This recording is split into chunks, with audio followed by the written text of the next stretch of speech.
Assalamualaikum warahmatullahi wabarakatuh.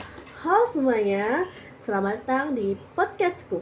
Hari ini aku mau bahas salah satu modul ajar biologi kelas 10 yang menggunakan kurikulum Merdeka yang memakai pendekatan deep learning, di mana modul ini membahas tentang keanekaragaman hayati dan peranannya. Modul ini sebenarnya niatnya bagus banget karena deep learning itu kan memang fokus ke pembelajaran yang bermakna, mendalam, dan nggak cuma hafalan. Tapi setelah aku baca, ada beberapa hal dalam perencanaan pembelajarannya yang menurutku perlu dikritis supaya modulnya bisa lebih realistis dipakai di dalam kelas.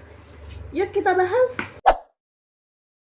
Pertama, pendekatan deep learning belum terasa mendalam, malah terlalu luas. Namanya juga deep learning. Itu sebenarnya menuntut siswa untuk masuk ke dalam pemahamannya lebih dalam, bukan lebih banyak. Tapi di modul ini tujuan pembelajarannya justru terlalu banyak dalam satu pertemuan.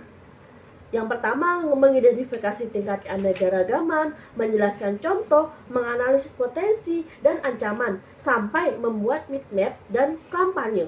Akhirnya yang terjadi bukan deep, tapi malah overload. Siswa jadi kejar-kejaran waktu, bukan mendalami konsep. Yang kedua, model pembelajaran campur-campur. Modul ini menuliskan bahwa pembelajaran memakai pendekatan deep learning, tapi di langkah-langkahnya justru muncul PBL, discovery learning, project based learning, joyful learning, dan meaningful learning. Sebenarnya semuanya bagus, tapi kalau semuanya dipakai barengan, jadinya nggak fokus. Kurikulum Merdeka itu menekankan fleksibilitas, tapi tetap perlu kejelasan alur pembelajarannya. Di modul ini alurnya agak membingungkan, mau fokus di PBL atau di deep learning. Dua-duanya beda struktur.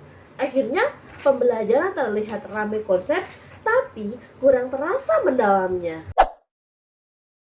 Ketiga, kegiatan pembelajaran terlalu padat untuk durasi 3 kali 45 menit.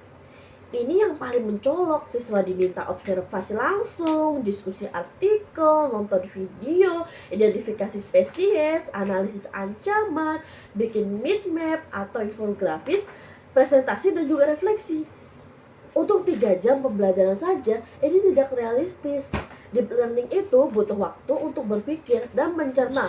Kalau kegiatannya terlalu penuh, siswa malah tidak punya ruang untuk benar-benar memahami materinya.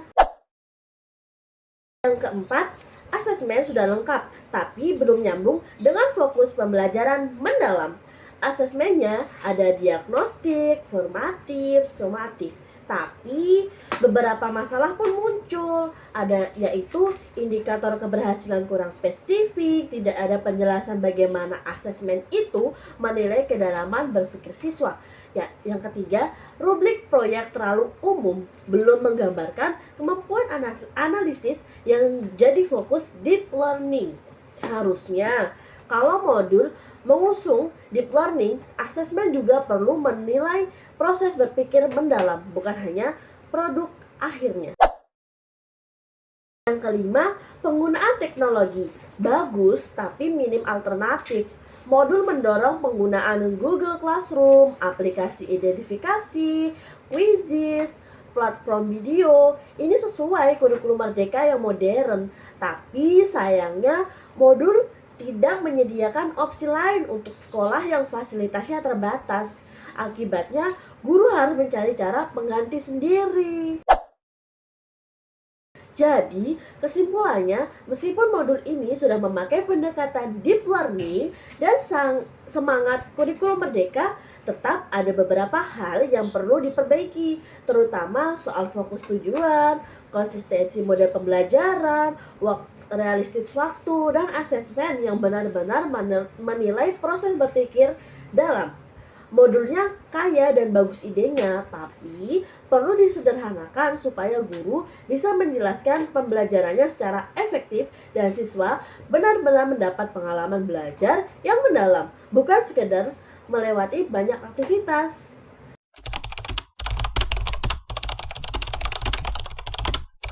Terima kasih sudah mendengarkan. Sampai jumpa semuanya. Muah.